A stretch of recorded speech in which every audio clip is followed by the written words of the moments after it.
Okay, people, we finally got round to Suitable Flesh.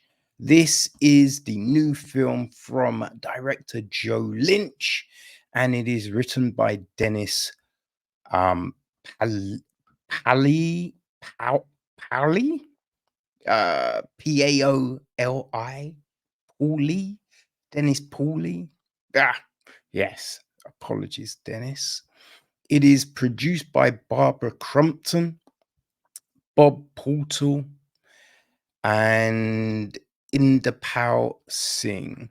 It's executive produced by Samuel Zimmerman, Brian Usner, Mark Ward, James Norrie, Rick Moore, Joe Lynch, Nina Kolakuri, and Emily Gotto. It is co-produced by Kim Barnard and Morgan Peter Brown, associate produced by David Guglielmo and Rebecca Howard, and it is line produced by Joe Wicker. Steve Moore handles the music. David Matthews is on cinematography, while Jack N. Gracie edits the piece. David Guglielmi and Tracy Kilpatrick took care of casting. Lily Boyles is production design. Art direction is Sarah Oliver. Set decoration is Dayton Douglas, with Yvonne Reddy on costume design. Hair and makeup, we've got Amanda Bourne, Amy Kim, and Greg McGoogle. They special effects as well. So our cast: Dr. Elizabeth Derby is played by Heather Graham. Her husband Edward is played by Jonathan Skitch. Her best friend, Dr. Daniela Upton, is played by Barbara Crompton. We've then got Asa Waite, played by Judah Lewis. His father, Ephraim Waite, is played by Bruce Davison. Who else? We got Professor Fisk is played by Brett Newton. Detective Ledger is played by J.D. Evermore. His partner, Officer Huxley, is played by Giovanni Cruz. We've got Mace Jr., played by Hunter Womack. Susan, played by Anne Mahoney. Crawley is played by Chris McKenna. The pathologist is played by Graham Skipper. The nurse is played by Kim Barnard. We got Dave the Orderly, played by Jonah Ray, and Ray the Orderly, played by Joe Lynch. And Drake Malone is a resident. Right. So the gist of the gist of the story is a psychiatrist becomes obsessed with one of her young patients who she later discovers is linked to an ancient curse. Boy. Now, this is based on a H.P. Lovecraft short story, right, from 1937, The Thing on the Doorstep. Right. So I guess if you're a big fan of H.P. Lovecraft, you may very well recognize what's happening in this. I haven't read the book myself, so I don't know what's been changed and, embellished and all of that kind of jazz. Now, I guess it like framing it around, right, psychiatrics and all of that. It definitely adds this spin to the story, right? Because if someone's inhabiting a body, but you're a psychologist, and so then it's just like, oh, are you projecting? Could this be residuals from this? Could this, like, it makes it interesting, right? And we start the story off kind of towards the end, and then we walk backwards. So there's certain things that you hear, and you're a bit like, huh, what does that mean? What's going on?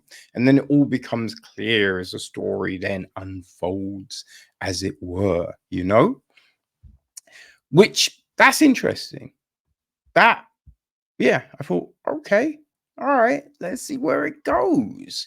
You know, I think with this one, now, if you can dispend your rational mind, right? What we know about hospitals, doctors, police, all of that, if you can suspend all of that, you're gonna have a completely different experience of this film, right? Because like the issue for me was just seeing all of these things, and you're just like, wait, but that would never happen.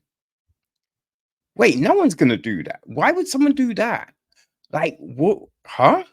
Wait, what are we doing here? You know what I mean? There was a load of stuff that just you're just like, hmm, I'm not sure about this, right? Now, I will say the possession was pretty decent. Like the whole character shifts and all of that kind of stuff. That was done, that was handled pretty well, right? The person, because we're seeing an actor, an actress, or whatever, having to go, oh, now I'm this and now I'm that, boom, boom. But we're looking at the same person.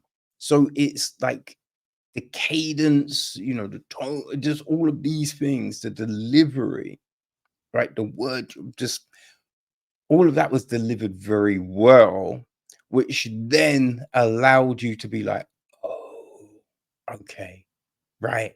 Now there, oh, I think that's happened, right? So that, I thought that was very good. Like the problem was, right, just at the even from the jump, right, the way a patient turns up at the office, right, interrupting someone else's session, which, like, firstly, they're not getting to that door through reception. That makes no sense, right? Then the other thing is, wait, a doctor isn't going to leave one patient for another patient, right? That's insane. So we were just seeing these things that just didn't really add up. And so it kind of brought me out of the film, you know? So, like, we were getting that. Then you've got like a situation with the husband, right? And firstly, no doctor is giving you their home number. They're not giving you that. And especially, right? So maybe, right, if you've been seeing a doctor for a long ass time and there are certain things that are going wrong, or medication, or just treatment programs, and that kind of, maybe in that situation, but they're not giving someone completely new who they do not know their freaking details. It's just not happening, right? They'll give a hotline, but they're not giving their home motherfucking number, right? So we have that. And then if you get random calls, you would be like, you're not going somewhere on your own. You would call the police, bring someone else, but you're not going on your own, right? If a door opens, no one's, but you're not going inside a place. Like there's just these things where you're just like, no one is doing, no one is doing, and especially a woman. Because when you're thinking about all the things that could go wrong, right? You just have to listen to the news. There's all these documentaries about women being attacked, kidnapped, all of these things. So there is a caution a female will take with her in certain situations. Now, obviously, some people are mad reckless, but these are psychologists, doctors. Come on. Come on. So we have this. right? And then we get into the kind of Mulder Scully situation where someone has seen something mad times, but are still like, I don't know what's happening. Right. So the truth is with these people. They know it. They've been told what to do. And they're just like, oh, what do I? Oh, you're just like, oh. So then when we get the end, and I think it's meant to be this like, oh, you know exactly what's happened. It's there's no shock. You know what's happened, you know, which is a real shame. A real shame because I felt there's mad potential here. Mad potential. But yeah, the problem is when you think about just how things are, the processes, the rationale, it throws you out of the film. That's why I say if you can watch it without thinking about practicalities, I think you might enjoy it. I think you might vibe with this. You know what I mean? There's a weird thing they do with the camera a couple of times where they just spin it round and round and round. I'm just like, yo, that's not necessary. That's just like, you're fucking with my eyes, son. Stop it. You know what I mean? That was real unnecessary shit right there. But yeah, Suitable Flesh, man. You can watch it on Shudder or AMC Plus. Right? The cast is great. We do have some good acting here. Like the acting, the effects, all of that. Really good.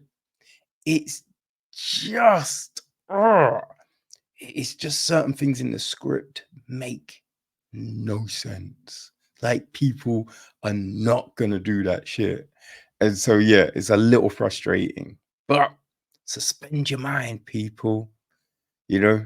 And yeah. Then boom, you might enjoy Suitable Flesh. But as I say, it's on a Shudder, it's on AMC Plus. Go fill your boots.